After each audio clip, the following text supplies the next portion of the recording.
So we've got this 1988 Chevy half-ton, two-wheel drive, regular cab, long box, pretty rare truck, and it's actually in immaculate condition, body-wise. It was towed in for a no-start condition.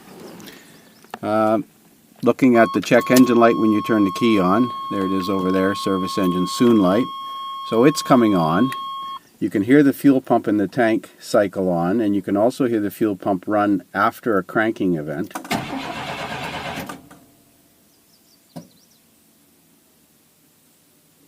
So you can hear the fuel pump cycling. So that tells me that it's got a reference signal and that the fuel pump is working. I changed the fuel pump about a year ago on this thing, in-tank fuel pump, because of low fuel pressure. So I've got a Noid light hooked up to the injector. We're going to have a look for injector pulse.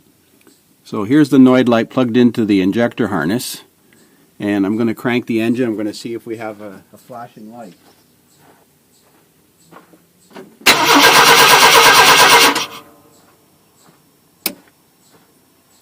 So no blinking light indicates that either the Noid light is defective or we've got no injector pulse. So we're going to qualify this Noid light before we get any further and check for power at the feed wire to this injector. So I'm testing with an ordinary test light. As you can see, I've got power to both sides of the injector, which means the Noid light is actually good.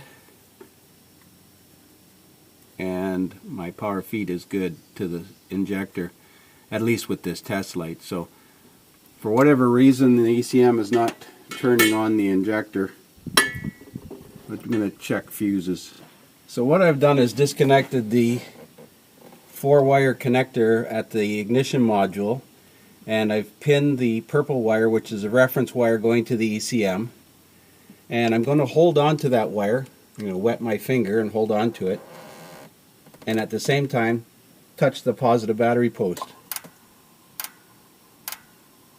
So you can hear the injectors fire, and you can see the Noid light flash. So I'd say this ignition module has failed. It's no longer setting a reference to the ECM, and that's why we have no injector pulse.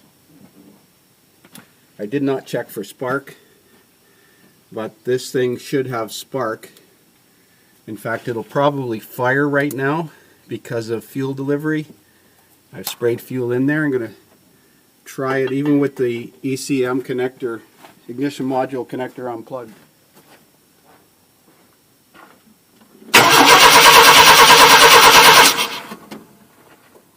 Well, it's likely got no spark either, so seems like the ignition module has failed inside there, or the pickup has failed inside there. I'm going to check for spark. So I've got a spark tester on the coil wire,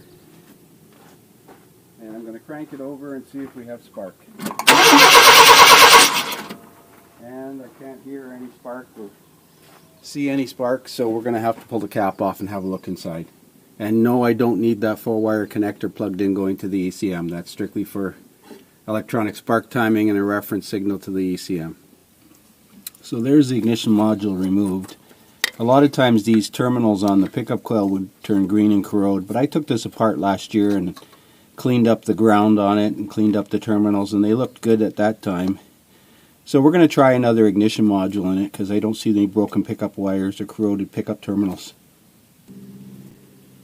So got the distributor back together with a previously enjoyed module, injectors plugged in, reference wire going to the ECM plugged in. Let's see if it starts now.